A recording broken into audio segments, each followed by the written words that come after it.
Every so often, you read a news headline that makes you shudder, such as this one in the US. Ohio man charged with murder after fatal kick to the groin. Or this one in the UK. Man dies after having testicles squeezed during fight over parking space. Getting your prized plums walloped can be deadly, and we'll explain why soon. But first, we need to talk about pain and only pain, and compare ball strikes to what many women have said is the worst pain in the world. The problem with both these kinds of pain is that, statistically, there's a decent chance you're going to experience one of them. From 2015 to 2019, 13.2% of American women aged 15 to 24 and 84.3% of those aged 40 to 49 had at one point in her life had a biological child, according to the CDC. Believe it or not, we couldn't find a scientific study that told us how many times a man gets his balls blasted throughout his life. Thankfully, there's a thing called Reddit in this world, where citizen scientists provide us with anecdotal data. When the question was asked on a thread about how many times this will happen to men, one guy said, "When you're young, 5 to 12, probably a few times a year." But we like this answer from another user, "Too ducking many." Amen to that. On a separate thread, the same question was asked again. This time a guy expanded a bit, saying many times. They are all the worst times. Even a light flick in the nut is enough to put you down. A response to that was, even sitting down slightly uncomfortably still reacts negatively, and of course the disturbance can last a good 10 minutes of torture.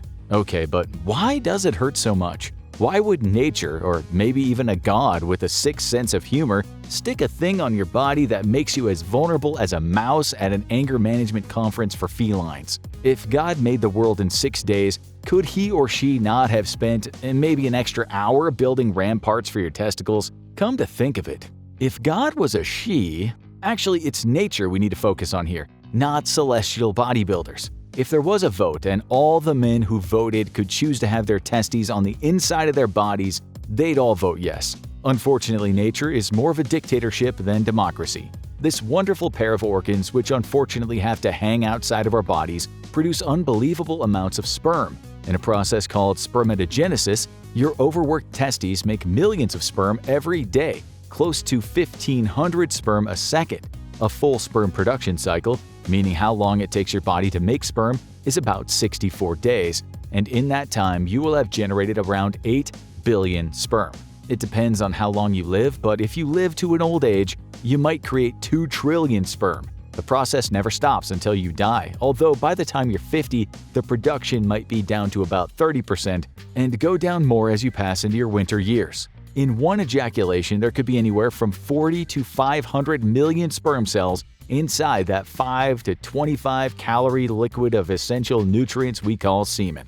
But for this amazing process to work, your testicles need to be at the right temperature, which is about 5 degrees cooler than the inside of your body. Otherwise, the factory would break down.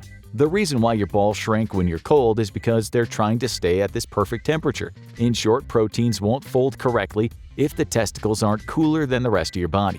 Sure, dolphins have internal balls, but they also have a temperature-regulating system that is special to them. Elephants have internal balls too, and they don't have a complex system like Flipper the dolphin. They have a cooler internal temperature where semen can be made without any issue. We humans can't do that. We have a design flaw. Well, a few of them actually. Some things we would change if we could, such as wisdom teeth, or the fact that we breathe and eat through the same hole, the pharynx, and we can choke, or the fact that our lower backs bear way too much weight. Unfortunately, we have to make do with what we got, and that means having balls on the outside, dangling in the cool air, inside that bag we call a scrotum. At least they're a little bit hidden. It's not like nature put them on your forehead or attached them to your elbow. It's actually hard to receive one of those absolutely devastating bullseye nut shots just because they are protected a bit by your legs. And without having to think about it, we protect them all the time. The reason why it hurts so much to get hit in them is that your brain wants you to protect them. If getting whacked in your gonads didn't hurt so much, they might get destroyed and make it so you couldn't produce sperm and have babies. And all nature wants is you to procreate. It's well known that people with congenital insensitivity to pain, aka congenital analgesia, have really difficult lives. A doctor told the BBC that many of these people are dead by the time they reach their 20s from doing dangerous things because they don't feel pain. Pain, in a way, is your friend and your enemy. The reason you feel so much pain when you get bashed down there is because that area is populated with tons of nerves, and for a good reason. Even when you just sense danger, you naturally pull your testicles closer to your body with your muscles. The fight or flight response kicks in, and while you're thinking about that idiot in front of you pushing out his chest, your balls are getting into their defense position. Obviously, this kind of sensitivity has its benefits. All those nerves mean your balls are an erogenous zone. As for why, when you take a perfect shot, you end up down on your knees with terrible pain in your stomach and not just at the contact site, well, that's because your testicles evolved in your abdominal cavity, so the nerves are connected to the nerves at ground zero. You can even vomit or feel dizzy. This is because of something called the vagal reflex. This is a nerve signal from your balls that goes all the way up your spinal cord and into your brainstem, which then stimulates the nausea and vomiting centers in your brain. Now, there's not a great deal of tissue protecting your balls, but there is at least something, the sac. This helps, but it also helps that your balls are spongy and so can absorb a shock. You can actually take a good whack down there, and while you might suffer 10 or so minutes of intense pain, and pain that lingers for up to an hour, it is unlikely that you'll have done any serious damage. Studies tell us only around 1% of emergency room visits for trauma involve blunt scrotal trauma. If the pain doesn't go away, or there is worrying swelling, or there's blood in your pee, or you find it hard to pee, or you have a fever and are just in a bad way, see a doctor, as the faster you do that, the less chance you'll have of becoming infertile. If you're worried, get it checked. In the intro, we mentioned a guy from Ohio who died as a result of being kicked in the testicles. In 2013, a guy broke into his house and repeatedly kicked him in the balls when he refused to give up any money. His testicles ruptured. They burst. 90% of the time, ruptured testicles that receive treatment in 72 hours can be fixed, and the person ends up just fine, but this guy developed an infection that became gangrenous. The attacker was subsequently charged with murder.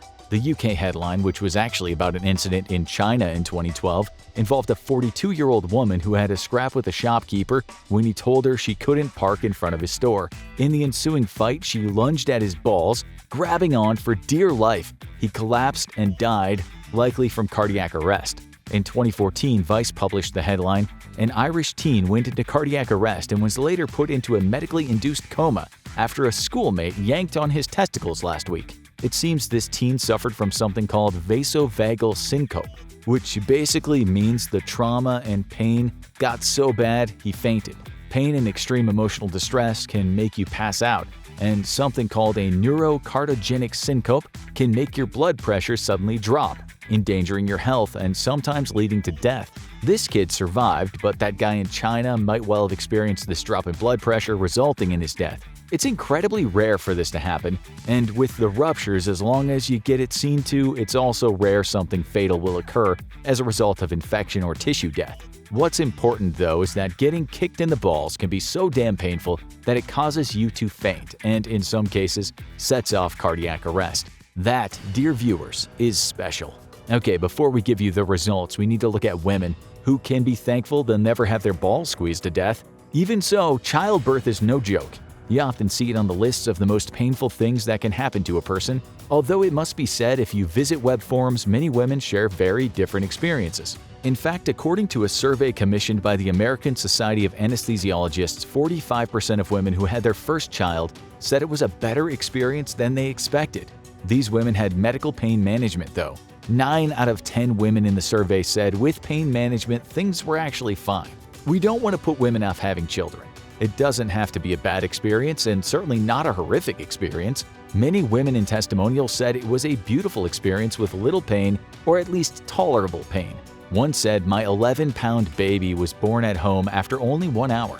I didn't need any pain relief or stitches. It was a wonderful experience." Many others have said similar things, but there's also the bad news. Childbirth can be deadly despite it being nowhere near as dangerous as it was in the past. In late medieval England, there was something like 1,300 mother deaths per 100,000 childbirths. In the whole of the UK in 2020, that number was 9.2 deaths for every 100,000 births. The WHO says close to 300,000 women around the world die each year as a result of pregnancy or childbirth. While most of the Western world is very safe regarding childbirth, according to the World Factbook, in 2020, 1,223 out of 100,000 women in Sudan died having their baby, with Chad and Nigeria both seeing over 1,000 deaths per 100,000 women. The same resource put the US number at 21 per 100,000, Brazil at 72, India at 103, Cambodia at 207, Ukraine at 17, Russia at 14, Italy at 5, Australia at 3,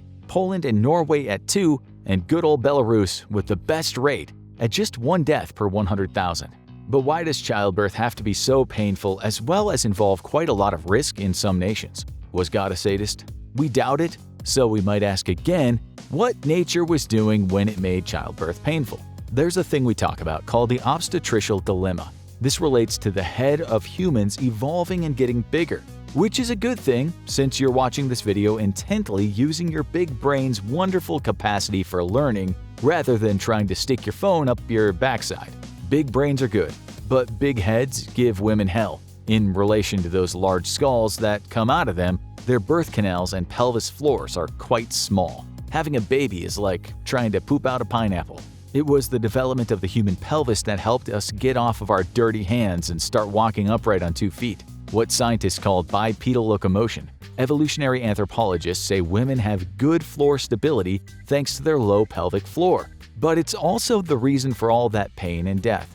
Still, you'd think evolution would have fixed that negative bit, but it didn't. Women have had to make do with a trade-off. And anyway, some scientists argue that having a larger pelvic floor could lead to deformity, which in turn could mean organs dropping and incontinence. The theory is part of the pelvic floor hypothesis. For the average woman, labor will last on average around 9 hours, or at least for the first-time mothers. This is much worse than apes and monkeys who usually squeeze their offspring out in an average of 2 hours. For the apes and the monkeys, childbirth is way less complex, so they don't feel the pain that humans feel. It's hard to quantify animal pain and all animals are different, but women definitely have a relatively really hard time ejecting their slimy bundles of joy. Women experience contractions of the muscles of the uterus, which feel like painful cramping in the abdomen, groin, and back, and a general achy feeling all over those areas and sometimes in their thighs. There's also pressure on the bladder and bowels, and that little big-headed squealer stretches the birth canal and vagina, where pressure on the nerves give women hell. Not only that, but the contractions when the muscles get tight and relax keep coming, and as the labor goes on, there's less time between them, with less time to relax, and it can start to feel like torture. Psychologically, this can be really hard for women, which is why many women learn techniques to get through it. Some women also take tranquilizers. For actual physical pain, women might opt for pain relief, including regional anesthesia and regular pain medication delivered through their veins. Many women go for an epidural, which is a form of local anesthesia that will numb just about everything that matters below the belly button. But a lot of women choose to go fully natural and rely on things such as controlled breathing and relaxation techniques. We had a look at testimonials from women who chosen the natural route. By the way, an epidural shouldn't harm the baby, but it can cause headaches, nerve damage, itchiness, vomiting, low blood pressure, and not being able to control your bladder. Involuntary releases of urine can happen, and with pain relief or not, it's not abnormal for women to poop the bed during childbirth. Of the natural birth, one woman said, "The first nurse that was attending me asked if I'd ever felt real pain before, implying I would need an epidural. I told her I was about to find out. It was very painful." Another said, "I progressed to active labor so quickly that there was no time for the epidural. Luckily, it was very quick, but it was definitely more painful." That makes it sound okay, but another woman said, "The pain was unlike anything I can describe."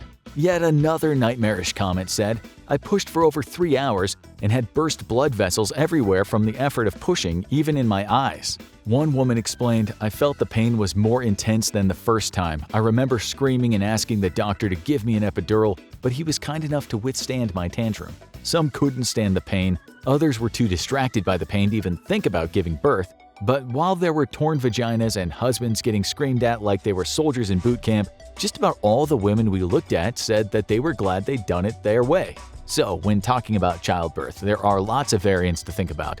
Be it with pain relief or the natural way, it seems all women can have very unique experiences. Plus, one contraction can be tolerable and another can be really intense. As one woman put it, it felt like menstrual cramps multiplied by 1,000,000. As if your abdomen is trying to squeeze out all of its contents, not just the baby.